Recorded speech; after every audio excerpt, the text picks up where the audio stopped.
자, 이 시간에는 선악과를 따먹고 죽었다고 했는데, 아담이 선악과를 따먹고 죽었다고 했는데 왜 아담이 안 죽었을까?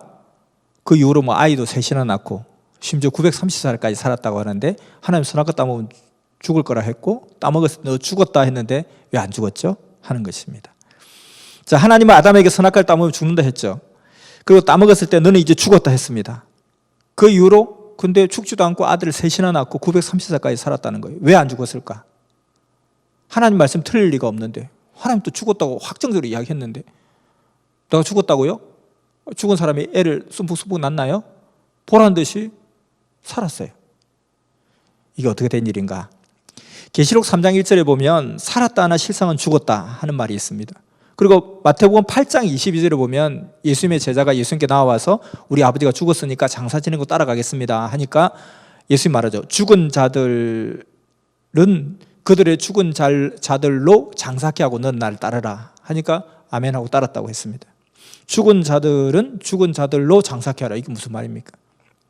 고린도전서 15장 40절에 보면 육체는 다 같은 육체가 아니니 하늘에 속한 형체도 있고 땅에 속한 형체도 있고 썩을 것이 있고 썩지 않을 것이 있고 약한 것이 있고 강한 것이 있고 육의 몸이 있은즉 영의 몸도 있느니라, 이런 이야기 했습니다.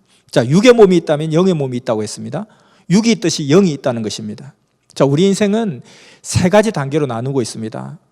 엄마 뱃속에 10달, 인생 100년, 그리고 영원한 삶, 이렇게 세 단계로 나눠져 있습니다. 엄마 뱃속에 10달은 100년 인생을 위해서, 그 100년 인생을 위해서 육신을 만들으라고, 몸을 만들으라고 그 10달의 기간이 주어집니다. 그리고 우리 육신의 100년의 삶은 영원한 세계에서 살기 위한 그 영을 만들으라고 육신의 삶 100년을 주신 것입니다. 그래서 이 육신의 삶은 결국은 뭐냐면 목적의 삶이 아니라는 거예요. 과정의 삶이라는 거죠. 영을 만들기 위한 과정의 삶. 마치 우리가 엄마 뱃속에 10달이 인생 100년을 만들기 위해서 준비하는 기간인 것처럼, 그리고 이 10달이 우리 인생의 근본된 목적이 아닌 것처럼 과정이죠. 이 과정을 통해서 결국은 우리 인생의 목적이 이루어지는 것이고, 우리 그 100년의 인생이 시작되는 것이고, 그리고 영원한 삶을 위해서 100년을 또 준비하면서 사는 삶이 바로 인생에 가야 될 그런 하나의 세 단계의 노정이 있습니다. 그래서 이 육신의 단계, 이 두 번째 육신의 단계에서 끝난다면 세상은 너무 불공평한 거예요. 날 때부터 부자로 태어난 놈, 날 때부터 금수저, 날 때부터 흙수저부터, 날 때부터 그냥 몸이 불편해서 나는 사람, 날 때부터 정말 몸이 막 머리가 좋고 막 신체 발달이 잘 된 사람, 너무너무 불공평한 것 같잖아요. 근데 영원한 세계가 있기 때문에, 이것이 핵심이고 이것이 근본이기 때문에, 그 영원한 세계에 비해서 인생 7, 80년, 100년은 너무 짧은 시간이고, 그래서 이 영원한 세계에 있기 때문에, 이 결론의 세계에 있기 때문에 불공평하지 않다는 것입니다.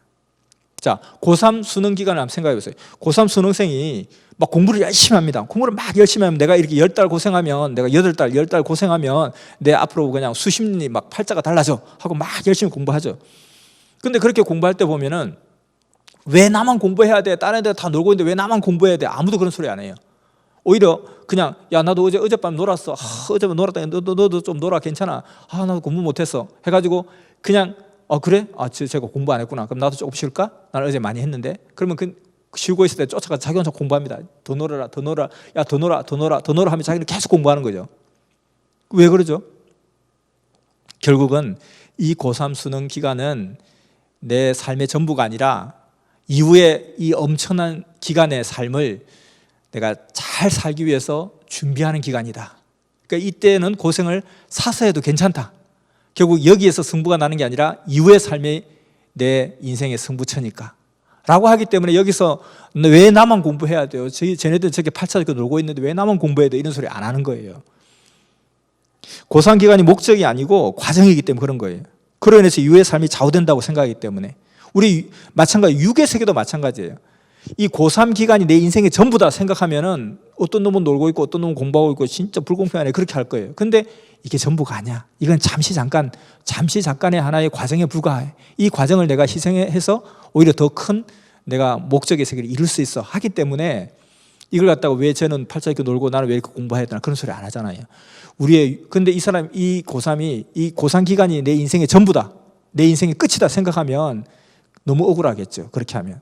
마찬가지로 우리 이 육의 세계만 있다고 하면 허무한 삶이고 공정하지 못하고 공평하지 못하고 하나님은 진짜 뭐 그냥 도대체 무슨 기준으로 이렇게 막 팔자를 나눠놨나 이런 생각이 들 거예요. 그런데 이 육신의 세계 100년은 영원한 세계에 비하면 너무 작은 시간이라는 겁니다. 이 작은 시간에 영원한 세계가 좌우된다 생각하면 이 시간에 내가 지금 아픈 게 문제가 아니고 지금 뭐 그냥 빨리 죽고 뭐 오래 살고 그게 문제가 아니라 이 목적을 이루는 게 중요하다는 거예요. 점수를 따는 게 중요하다는 거예요. 그러니까 이것을 우리가 인식하면은 이 인생의 근본 목적을 이룰 뿐만 아니라 뭐 허무하네 또는 뭐 불공평하네 뭐 부족하네 이런 소리 하지 않는다는 겁니다. 아폴로 11호가 달나라 갈 때 보니까 우리가 달나라 갔던 우주선이 아폴로 11호 갔는데 처음에 출발할 때는요 이렇게 엄청나게 큰 게 막 불을 뿜으면서 올라가더라고요.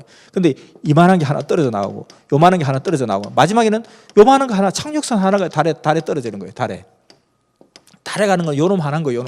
요놈 하나를 날려보내기 위해서 이렇게 엄청난 것이 필요한 거예요. 근데 이것이 그냥 떨어져 나가는데 이것이 없으면 또 이것이 여기 갈 수가 없어요. 이것이 있어야 이게 여기 갈 수 있는 거예요. 근데 가다 보면 이건 떨어져 나가요. 다 소모품인 거예요. 떨어져 나가야 돼요. 근데 이것이 어느 기간까지는 이거 반드시 있어야 이게 날아갈 수 있는 거예요. 그래서 마찬가지로 우리가 모태, 지태, 인생 100년, 영원한 삶 이렇게 좌우될 수 있다는 거예요. 목적의 삶이 다르다는 것입니다. 그래서 이 영원한 삶을 대비를 해야 된다. 영원한 삶을 대비해야 된다. 그래서 결국 하나님이 보실 때는 요한복음 6장 63절에 보면 살리시는 것은 영이시니 육은 무익하니라. 하나님의 기준에서는 그래서 이 영이 핵심이라는 거예요. 아까 고린도전서에 나온 것처럼 우리의 몸은 두 가지 몸으로 존재하고 있다. 육이 있냐? 그럼 영도 있어. 그래서 결국은 하나님 보실 때는 살리시는 것은 영이니 육은 무익하니라. 근데 육신을 쓰고 있는 동안에 너무너무 중요하죠. 왜냐하면 이 육신이 있어야 내 영이 성장할 수 있고 만들어질 수 있으니까. 그래서 예수님도 이야기하기를 우리의 육은 알곡의 껍데기와 같다. 그리고 그 영은 안에 있는 알맹이와 같다. 그래서 육신의 죽음은 타작마당과 같다. 육신의 죽음은 인생의 타작마당과 같다. 타작마당에 가면 어떻게 하냐? 껍데기는 까서 불에 던지온다는 거예요. 우리의 육신은 어떻게 돼요? 죽고 나면 인생의 죽음은 타작마당 같아서 불에 태워서 없어진다는 거예요. 화장을 하든 땅에 매장을 하든 하여튼 없어지는 거예요.